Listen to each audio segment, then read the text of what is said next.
Jaganmohan Reddy press మీట్లో అన్న మాటలు రాష్ట్ర ప్రజల్ని షాక్కి గురిచేశాయి. మన అభిమాని టీడీపీ వాళ్లను రప్పా రప్పా నరుకుతామన్నాడు, మంచిదే కదా అని పత్రికా సమావేశంలో ఆయన సమర్థించటం అంటే జగన్ రెడ్డి క్యారెక్టర్ని మనం అర్థం చేసుకోవచ్చు. ఒక రాష్ట్రానికి ముఖ్యమంత్రిగా పనిచేసిన వ్యక్తి బహిరంగంగా హింసను, దౌర్జన్యాన్ని ప్రోత్సహించడం అంటే జగన్ రెడ్డి క్రిమినల్ పాలిటిక్స్కి ఇది ఒక చిన్న ఉదాహరణ మాత్రమే.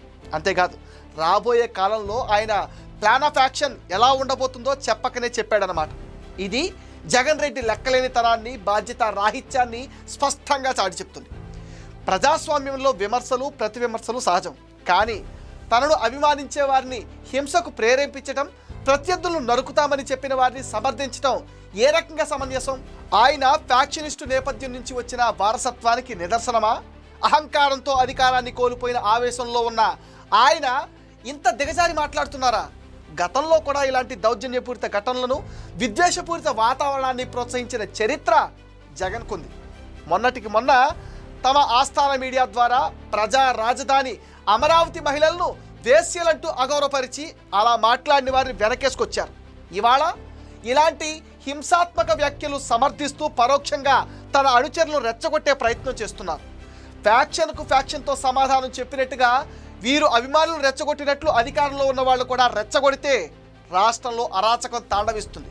ప్రజల మధ్య విద్వేషాలు పెంచి శాంతి భద్రతలకు విఘాతుకం కలిగించేలాంటి చర్యలను ప్రజలు ముక్తకంఠంతో ఖండించాలి. ఒకవైపు ఫ్యాక్షన్ మాటలు, మరోవైపు నక్సలైట్లు అవుతారంటూ రకరకాల బెదిరింపులు, బ్లాక్మెయిల్ చేస్తూ భయభ్రాంతులకు గురి చేస్తూ ఉంటే రాబోయే రోజుల్లో జగన్ గ్యాంగ్ ఇంకెన్ని అరాచకాలు చేస్తారని జనం భయపడి చస్తున్నారు. ప్రభుత్వం మాత్రం ఈయన పర్యటనలకు అనుమతి ఇచ్చే ముందు 1కి 10 సార్లు ఆలోచించడం చాలా మంచిది. జగన్ రెడ్డి అయితే పక్కా క్లారిటీతో ఉన్నాడు. రాష్ట్రంలో ఎక్కడైనా శవం లేచిందంటే వెంటనే పరామర్శ పేరుతో అక్కడికి వాలిపోతాడు. ఈయన మామూలుగా వెళ్ళడు, వెనకాల సైకో గ్యాంగ్ని వేసుకుని వెళ్తాడు. అక్కడ రచ్చ చేయటమే వీళ్ళ డ్యూటీ. ఇక చంద్రబాబు జగన్ని కంట్రోల్ చేయాల్సిన టైం వచ్చింది. ముందు ఆ సైకో గ్యాంగ్ ఎక్స్ట్రాల్ చేస్తున్న వాళ్లను రౌండప్ చేసి బెడ్ తీసేయాలి. ఓవరాక్షన్ చేసిన వాడు ఎవడైనా సరే తీసుకొచ్చి సెల్లో వేసి కుమ్మేయాలి. అప్పుడే వీళ్ళు దారికొస్తారు.